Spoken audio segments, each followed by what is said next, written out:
I'm Megan Waldrop, host of the Partners of Commercial Fishermen podcast, an extension of an online community created for partners to connect worldwide, find helpful resources, and share stories to feel less alone in this incredibly unique and adventurous way of life. The POCF podcast invites fishermen, family, friends, supporters, or those curious to know more about the commercial fishing community to join conversations as we learn from each other, laugh, sometimes cry, and relate with those who are the faces behind each catch. What do you say? Let's dive in.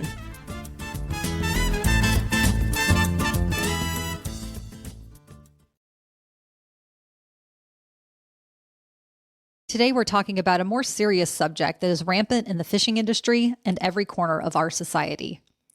Opioid addiction comes in many forms, and today we're learning about Project Gabe, an initiative founded on celebrating a commercial fisherman's life in ways that gives life to others. Even the state of Alaska has backed this amazing program, started by nurse Denise Damewood, who you'll hear from in a moment. Personally, this topic hits home. Recently, the child of a mentor and friend passed away due to fentanyl-laced marijuana. I share this as a PSA that opioids are everywhere and in places we wouldn't think. This episode is dedicated to Project Gabe, as well as my friend's family in remembrance of their loved ones. May their lights shine. Hello, and welcome to another episode of the Partners of Commercial Fishermen podcast. Today, we're specializing in our mental health and wellness, and we have Denise Damewood, who is a public health nurse in Sitka, Alaska, and created a Project Gabe, which is an honor for stepson Gabe Johnston, who passed away from an opioid overdose in January of 2022. And Project Gabe is a resource for harm reduction that provides opioid misuse awareness, education, and recovery tools. And I just want to honor Denise for being here and for her loss, and to thank you, Denise, for your contribution to the industry and through this beautiful tribute to your stepson. So thank you so much for being here. Thank you, Megan. Thank you for giving me a little bit of time to talk about what I'm passionate about. And I just hope that there's some takeaways after people leave here.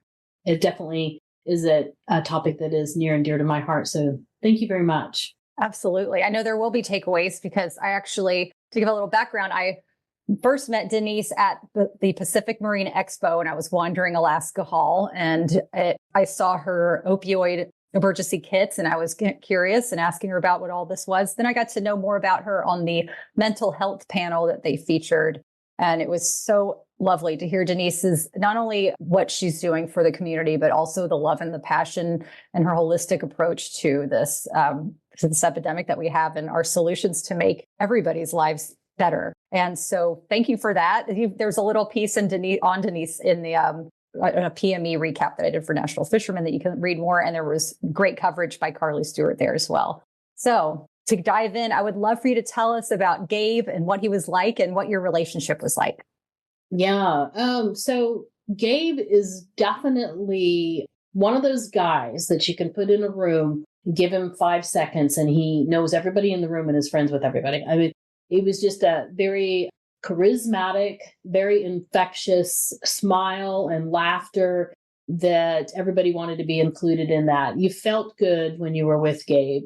He was always, I got to tell you, he was always my number one go-to for playing cards with. When I needed a partner in cards, I'd be like, sign me up with Gabe. And we would pull all these shenanigans together to try to get the numbers that matched because, it was a big family event with a lot of people, and anyway, we would get the same numbers and we would trade numbers so that we were both number 2 or something like that. Anyway, he was a lot of fun to be around.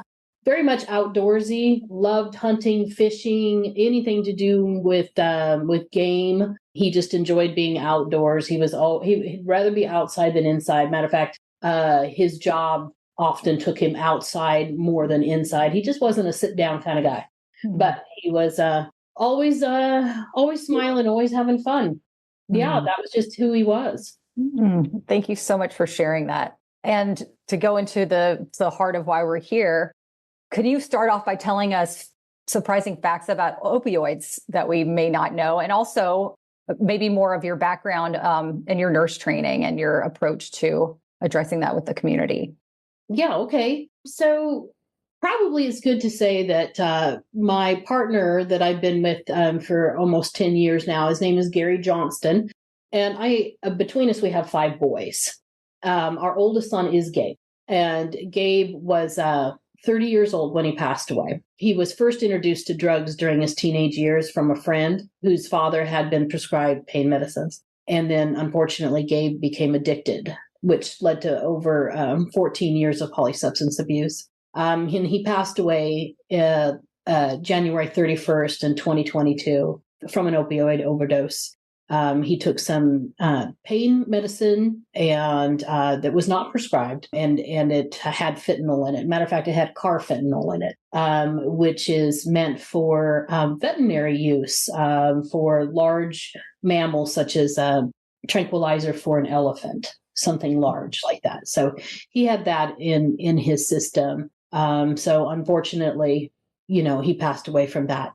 So as far as like my background in nursing, I've been in nursing for 23 years now, and have done several fields of nursing. Like many nurses, we kind of dabble in everything, because it's like a candy store and everything looks good.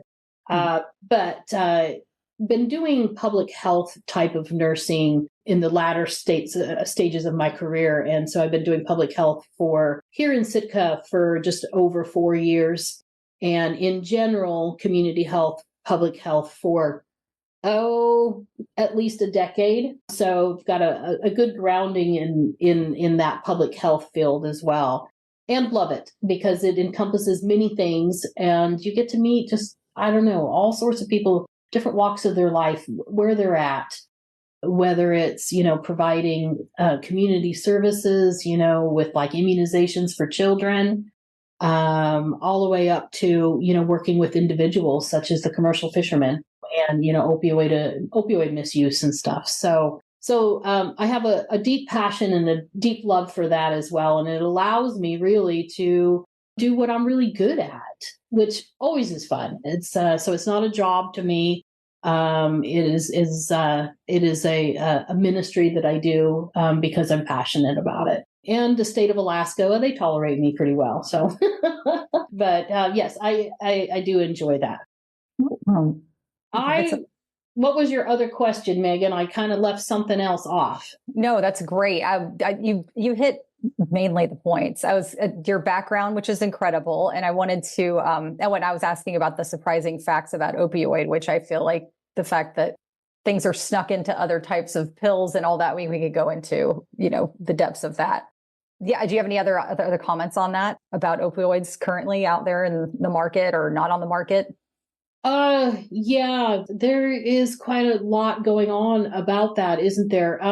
Right now, the fentanyl is huge, and I'm very happy to hear it on the news. I'm happy that it is starting to get into our mainstream media so that people are aware of it. And then if somebody's aware of a problem, they can no longer kind of dismiss it, but it's present. So I enjoy it when I hear something on the news, something that gets out there, something in the social media that somebody is doing, and it really makes some traction because it really is a problem. The fentanyl, there's the trank that is out there, the tranquilizer, the animal veterinary tranquilizer that is being mixed into things. I can remember one of the people that I talked to that was homeless and on the street and had some addictions to opioids. And they were talking to me and saying, there is no clean drugs anymore. I can't get clean drugs. And it just didn't dawn on me. Yeah, you can't. So anymore, what they think used to be just Oxycontin or heroin or something that they were trying to get on the street is no longer clean. They knew if they were just taking heroin, what that was going to do to their body. They knew the amount to take. But they have been thrown a curveball with all of these added synthetics into the drugs. And they, like Gabe, have no clue what they're really taking anymore.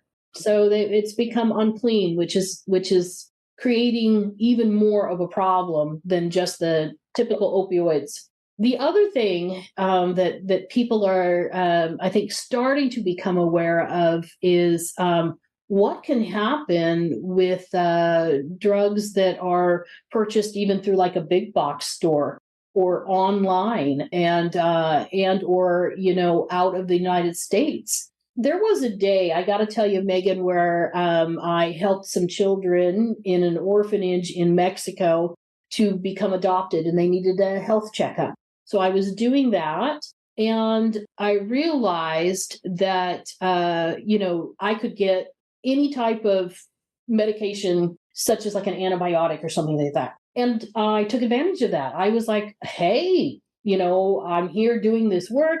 I can take back some antibiotics and cut down the cost of going and going, taking my kids to the doctor or whatever. And so I took that home. I would never do that now. I would never do that. That ship has sailed. Being able to just pick up something like in Mexico or when you're on vacation somewhere, I believe that ship has sailed. I don't think we can do that anymore because we just don't know what's in it. We don't know what's mixed in it. And we don't know really the origins of where it came from. And so now what we are needing to do is make sure you know your doctor, make sure you know your pharmacy, make sure so that you know what's in it. And then even then, it doesn't hurt to test the medications that you do get, say, online with the fentanyl test strips. Make sure there's not fentanyl mixed in with your prescription medicine. So things have definitely been changing. And I think that just being mindful of the changes and watching the news and hearing some things it helps us to take our mind off of what used to be like the prescription or the the synthetic street drug type of an overdose. Really, it leads us into prescriptions can be changed on us. We can think we're taking one thing and it's really not. And mixing it with just normal things that we would take and not even thinking about it, like the cold medicines that contain codeine or hydrocodone. Mixing that with something like a pain medication that you're prescribed, that can lead to an overdose. So there's so many ways that can lead to an overdose that it would behoove us to get away from the junkie on the street type of picture. That's not happening. Now we're seeing it and we're starting to see it, and they're starting to do news press on it in different various ways of that an overdose can then take place. Wow. So that's scary. That is scary and then fascinating. And I've heard so many crazy stories and such sad stories. And I really love that you're doing this to help bring that education and awareness to all of us out here. And on so many notes to go back on, but one of them specifically is, where do you find the fentanyl testing strips? How can one get a hold of those? Yeah, so the fentanyl testing strips can be ordered online and free of charge. If you reach out to, and this is where you can put in some links for me, but yep.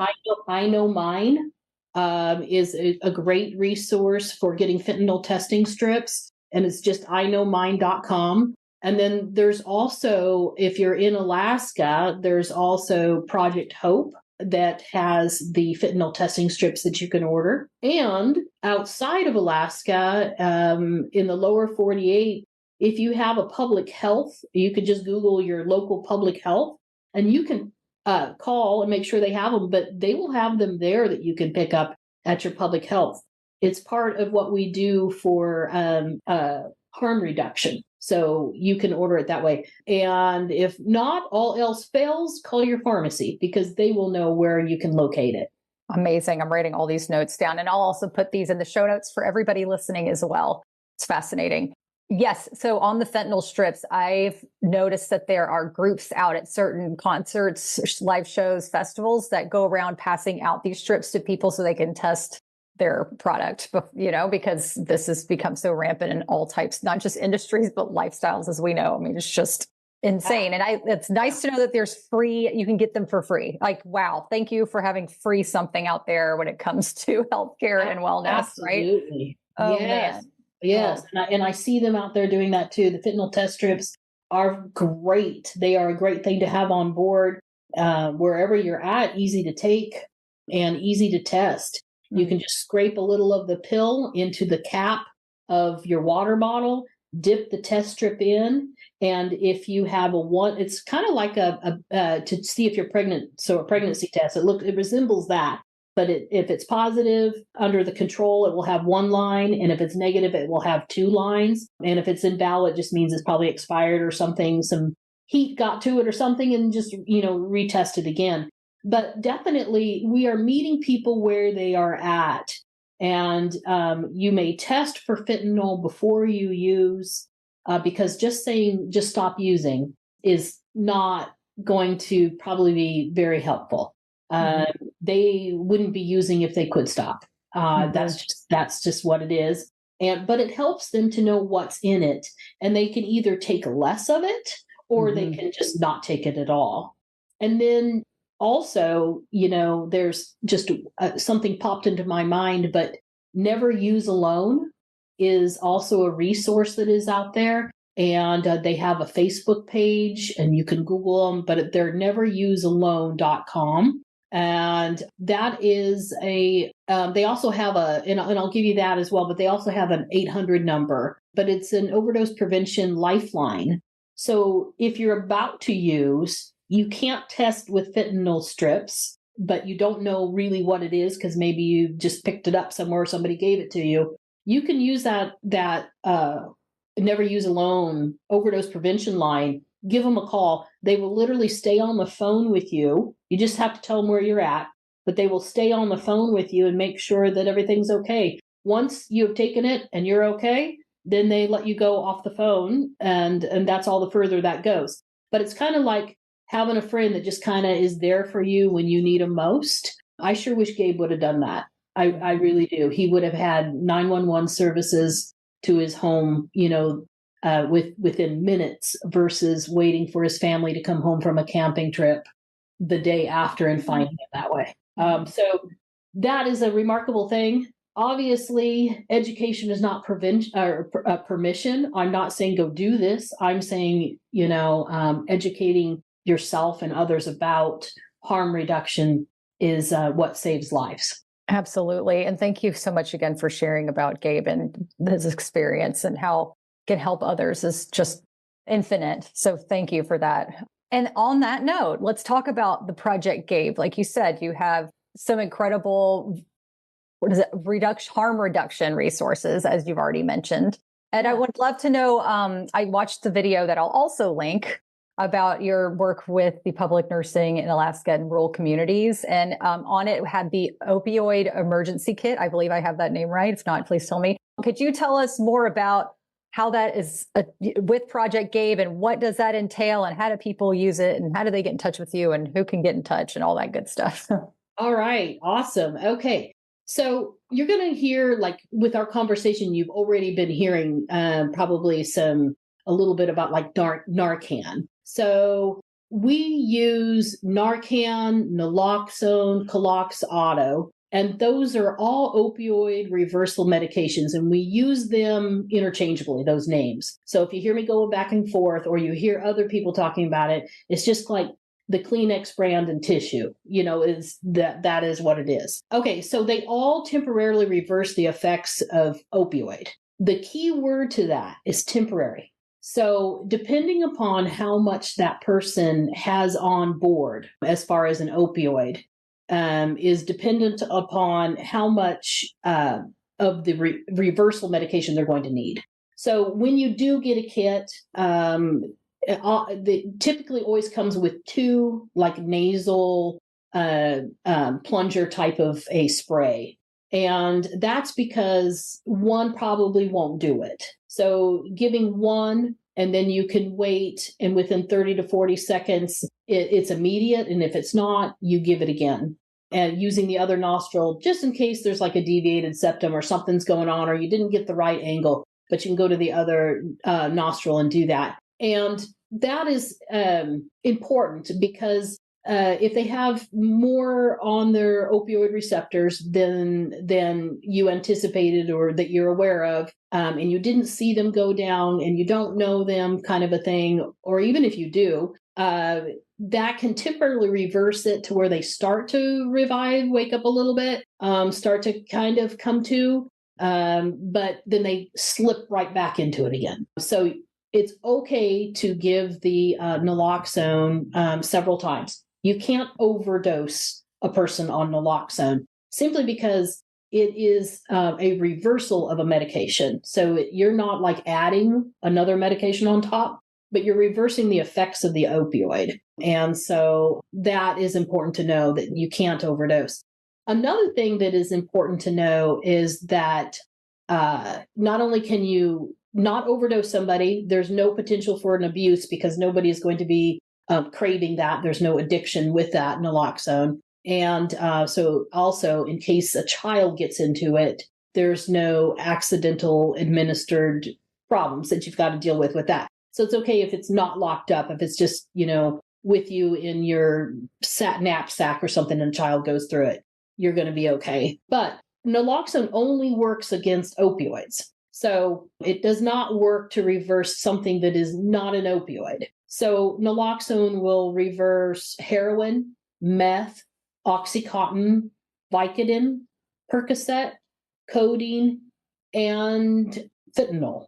Now, naloxone will not reverse cocaine, meth, alcohol, stimulants, and like benzos and Valium and Xanax. So it's not going to do anything for those. And oftentimes we don't know what it is that they took. So you just always use it. And if it is mixed in there, it will combat what's mixed in there. Okay. Does that kind of make sense? Yes, it does. Okay. So Project Gabe. So let's get to Project Gabe. So Project Gabe, as you said, is a resource for harm reduction, and it provides opioid misuse awareness, education, and of course, recovery tools. And its aim is for healthy workplaces in Alaska's industries. So Project Gabe is kind of the large overarching industrial workforce is its aim. In that is included commercial seafood fishermen. Matter of fact, that's how Project Gabe started, because I'm here in Sitka, Alaska. And though Gabe never stepped foot in Sitka, and he was not a fisherman, though sometimes we hear that he wasn't fishing. He did some work with the railroad, actually. So, but I work with the seafood commercial fishing industry here in Sitka, and so does my partner. And so we have that tie-in. My partner's been doing that for many years, and it's kind of new to me over the last 4 years. But when COVID hit, if you just even remember that time, everything kind of just flipped on its head and changed, and public health kind of went into overgear in certain areas. And what we did were like mitigation plans, especially in my seafood plants. We had to come up with all kinds of crazy mitigation plans to take an industry that was not, meant for isolation and room, right? They're all on the slime line, shoulder to shoulder. So we had to make something work for us. So in that time, I got really close with my seafood partners and friends. And during that, just camaraderie grew out of that, to where when my stepson passed away, they were the first ones that called and gave their condolences and sent me flowers. They were my seafood friends and asked me, what can we do to help you? And I had thought already, I've got a plan for just such a case when they do call and ask that, because there's such a vital backbone to the commercial fishing and the fishing industry here, that I thought this is a great opportunity to be able to utilize my friends that are boots on the ground in order to get naloxone into the shipping, into the processing plants, yes, but also into the boats. This was when Gabe passed away. If you remember, it was January, and we went back to the lower 48, Idaho, where we're from, and dealt with some things there that were not fun at all. And then came back here. And I was kind of, to be honest with you, Megan, I was pretty much in a daze of hurt. And I know I needed to do my job, but that mental fog that they talk about, like when you go through something serious, well, I tell you, the death of a child, there's just nothing more serious. And that mental fog is just, it's real. You just can't think through the cobwebs. And I was standing in our public health building and I was looking out over the water and I thought, oh, it's March. And March in our world means herring, and which means lots of boats, which also means I haven't done anything to prepare that. And, being in that situation, when you first hear of something, you want to sound the alarm for everybody. You want everybody to know, oh, don't do this or take this, or I have something that can help. And you're just pretty much sounding the alarm. Well, that's what I felt like. I thought I've got to get naloxone into all of these boats because young men and women, they work hard. I know the conditions they work in. They're out there sometimes and they feel isolated and alone. And they're just, working, putting their self under pressure, and they're under pressure to perform, and they get hurt, and all these things happen. And it's just like this perfect storm for the need and usage and can be abuse of opioids, though that is in many industries and definitely not, seafood, commercial seafood does not have a market on that, a corner market, right? But they are in the conditions that leads to caution, so I was thinking I need to get these out rather quickly. And I utilized my seafood plants and friends to get the word out there. And again, we're dealing with stigma. So though I, have learned stigma is a real thing, and I have to remind myself there is such a thing. I'm always out there talking about it, Megan, that it's like common to me. So it's not a thing anymore. But for others, there's still, it's a learning curve and it takes time. So saying, to all the commercial fishermen, hey, I have naloxone, come line up. Well, that's not going to happen. They've got fish on their mind. They don't have an opioid tool on their mind at all. So I put that along with at the time, again, we're back in COVID when this happened. So I put that with some COVID at-home test strips, because you do want to test your crew. You want to make sure they're healthy when they're on, and you want to make sure that they're healthy so they can get off and enjoy, porting somewhere in town. And so that was right up my alley as public health. And I thought, well, with the wonderful grab bag, you can have masks, COVID stuff, and just as a bonus, you get naloxone. So they took it. Didn't know what they were taking probably, but they had that then on their ship, and actually, in time that became that's a good thing. We can put that in our safety kits, and it's a good thing. So thank God for time, because just in a small amount of time, I've seen that stigma kind of fade away to practicality. Again, the news, the social media, people talking about it, it's becoming more of an acceptable problem that we have. It's acceptable. It's not wanted, but it is not something that is hidden anymore. Many things are coming out, and that's just one of the things. So I utilize that time. And that's definitely the start, the grassroots of how this all started. It went from getting into my seafood plants, the naloxone, the emergency opioid boxes, into my plants and into the boats. But I started talking with my partners in the Department of Health, and it became, we could do this. So it went from Sitka to Juneau, and it went from Juneau to Anchorage, and then all into the itinerant nurses that go to the off-road rural areas of Alaska. Just all started talking about Project Gabe, and started talking about naloxone. And I got to say, not started. They've been doing it. But now there was like a passion. Now there was, something that kind of was started. And so it was, I guess, kind of a little easier once that got started in Sitka and people could see the results and really how easy it was to get it out there, that others could and would come on board. And so all of public health has been amazing. The nurses have been boots on the ground, distributing the naloxone, getting the opioid reversal emergency boxes up in industries everywhere from, we've got it everywhere. The bars, the restaurants, hotels, the ferry system in January of 2024, it's going to be on every ferry. So we have expanded and grown across the state of Alaska. And that's what brought me to the expo center there in Seattle, is just trying to get the word out of what we're doing so that other people can, get a hold of that and take part of it if you're in Alaska, or use that as a template and go forward. I love that, especially to use it as a template for those who are looking outside of Alaska.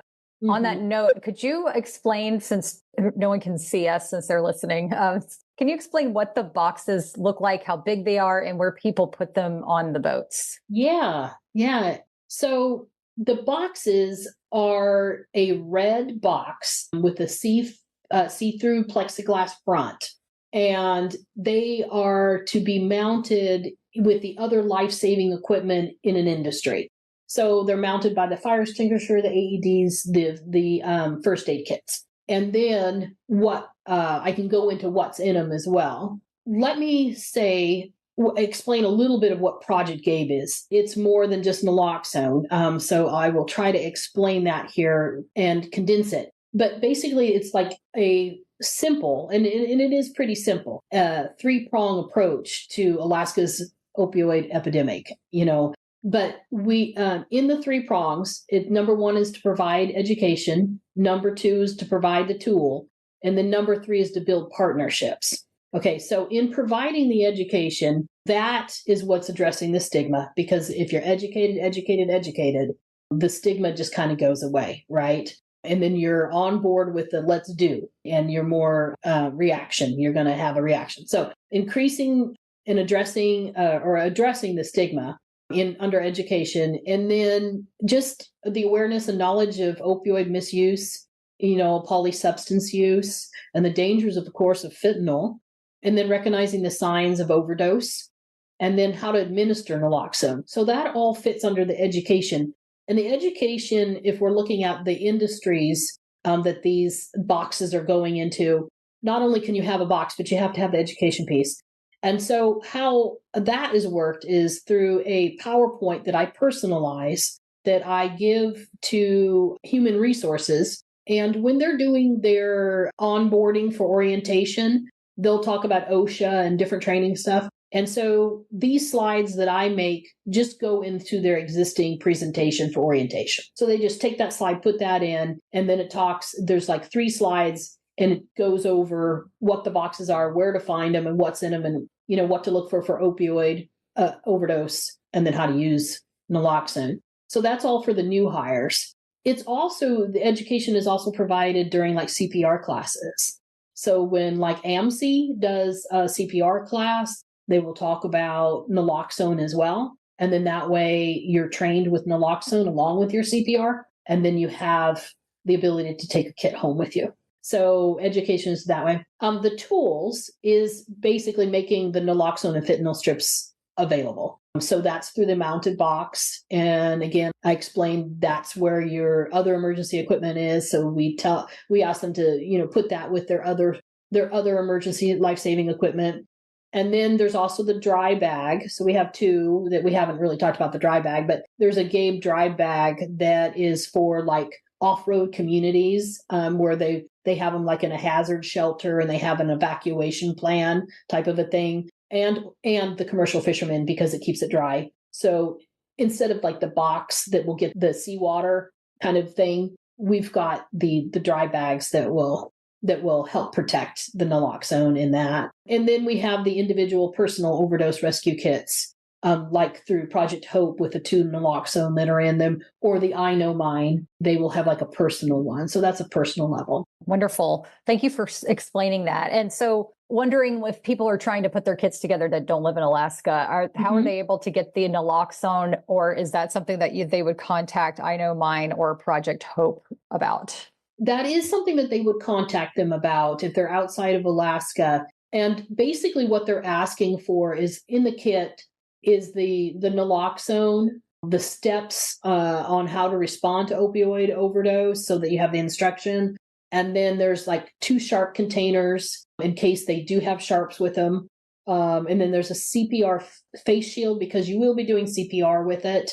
Most times that goes hand in hand with the giving of the naloxone as CPR. And then there's gloves and recovery and treatment resources and some educational material, all wrapped up into like the bag that you can get through Project Hope or I Know Mine, or you can reach out to Project Gabe if you have a larger ship or you have a fleet or you have a company or an organization and you want that to be mounted and out there and available and easy to get to.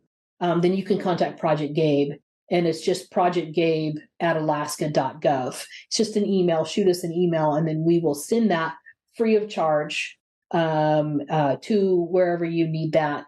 The really good thing about that as well is the I Know Mine and the Project Hope and the individual kits that you can get are just a takeaway and use, and when they expire, get rid of them.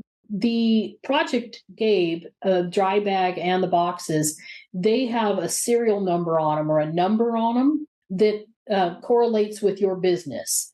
So we keep track of where it goes in the business so that you can get a free refill of the naloxone when it expires. It doesn't have a long shelf life. Naloxone lives about a year. And that's about it, maybe a little over. You will need some new within like a year or 2. So it doesn't have a long shelf life. So if you scan this QR code that's on the side of the box, it will take you to Project Gabe, and then we can send you out and replace those materials. It also helps us in knowing, did you use it or did it expire? And that's about all we ask. If you used it, we at least know that it was used, for life-saving. And if it was not used and it was just expired, then we know that as well. Kind of trying to put numbers on something that it's hard to put numbers to. We hear about the stories and those are so important. And when it comes down to grants and funding, they want to hear them, but they also need numbers to support why is it that you're putting so much money and time and effort into this? Is it being used? Do people want it? And then how often does it actually help? So we make sure that everything is, kept confidential, and we don't ask too many questions, but there is a ability to give that information, and we can pull some of that information from just the getting more naloxone out of the box. Love that. Thank you so much for explaining. And something that's related, and maybe off the top of your head, if not, that's fine. I'm kind of pulling it out there. But do you know or have any resources for fishermen, but those also, with addiction, but also the families? Do you have any ideas of where families can reach out or maybe learn more and get their own type of support? Yeah. The local health department, wherever you're at, public health nurses have their fingers in just about anything. And so if I can't give you a local number, they definitely can. So I would say utilize your local public health that is there, and that will give you more specific. But there are national helplines, and I'll give you those. And then there are alcohol drug helplines. And I know that a lot of people know that they can just Google that and they can find that. But there's also more information, and probably in the lower 48 as well, under their state govern. So if you would go in Alaska to health.alaska.gov, it would pull up all the information and resources on opioids. So that is definitely something that they can access. I would say I don't have anything that says that is labeled commercial fishermen, go here. And I think that we probably wouldn't like that, because that definitely would be like pointing a finger that, that we don't want. But just overall, if you work in an industry and want to know more about how to get naloxone and to get training, the Project Gabe at alaska.gov is where to go. And then if you're in the lower 48, call your local public health and say, I would like information on this, and they will help you to find it if you can't find it online.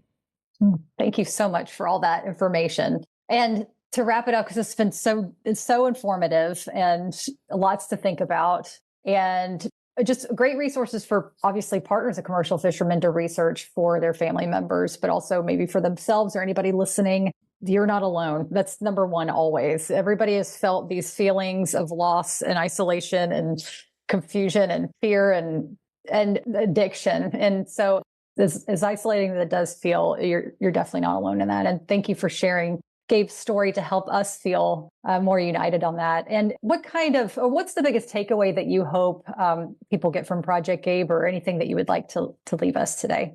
Well, I think, Megan, you said it perfectly. You're not alone. I have the blessing and privilege to have people come to me after I've shared and share. And their stories are heartbreaking. And we all carry those scars. You're not going to get through this life and not have scars. It's an opportunity for us to learn and grow and do better and share and be better. I have always said I'm a beautifully marred vessel. I have all kinds of cracks, and I've been put together with super glue and all kinds of things.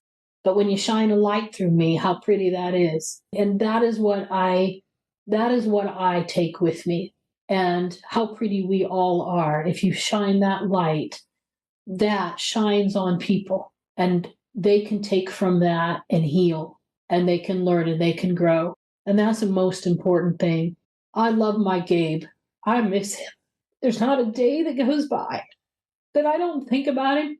I'm looking at him right now, at this big, beautiful picture I have of him. And while I talk to you, he's the motivation behind what I do every day.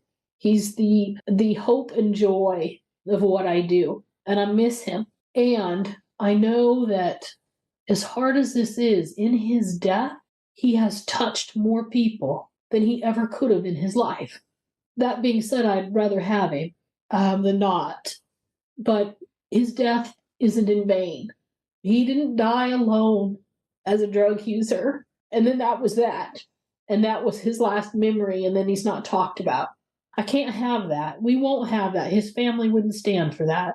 He is enjoyed and talked about, and he lives on through this project. And I've seen firsthand and heard stories how it saved lives. So Gabe might have lost his life, but he has helped others to have a second chance.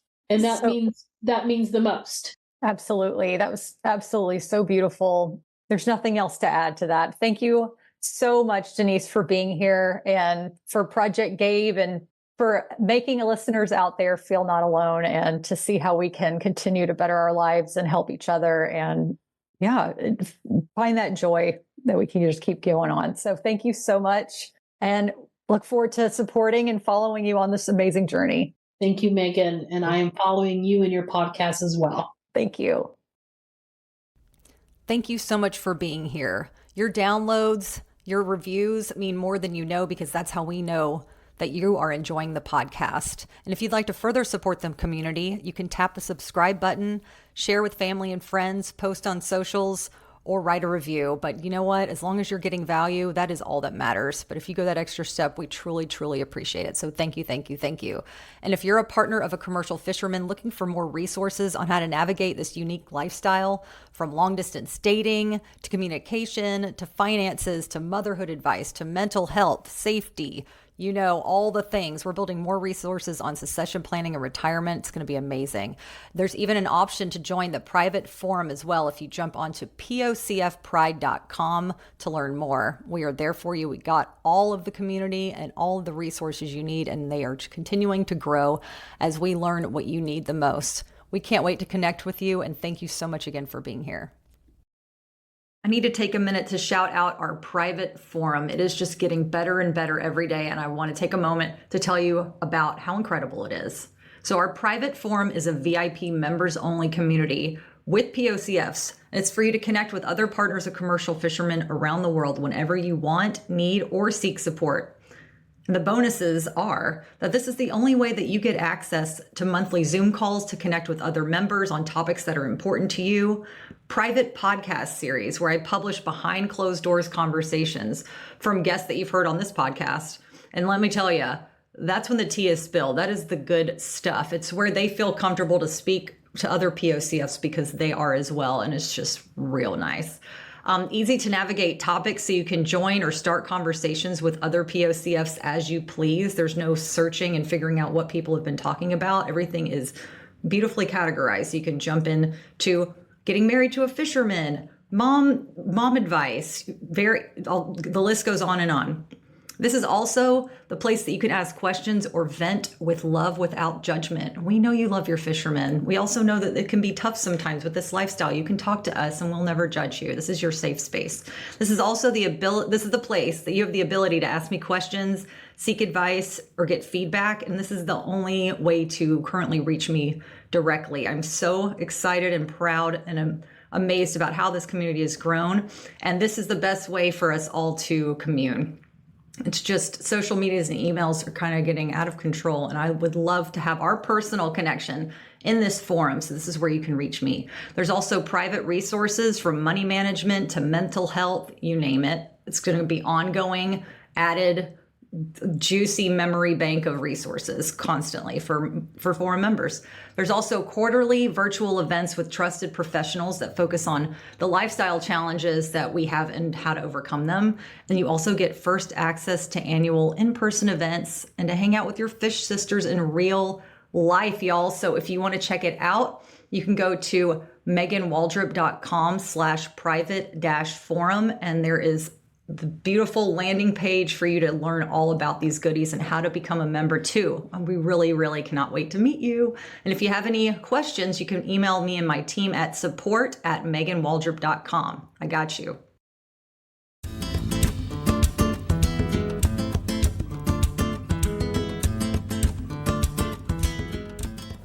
Thanks for listening today. Being here means you're a part of the POCF family, and we wouldn't be a community without you. I'm Megan, and this is the Partners of Commercial Fishermen podcast. As always, much love, POCF pride, and remember, you are not alone.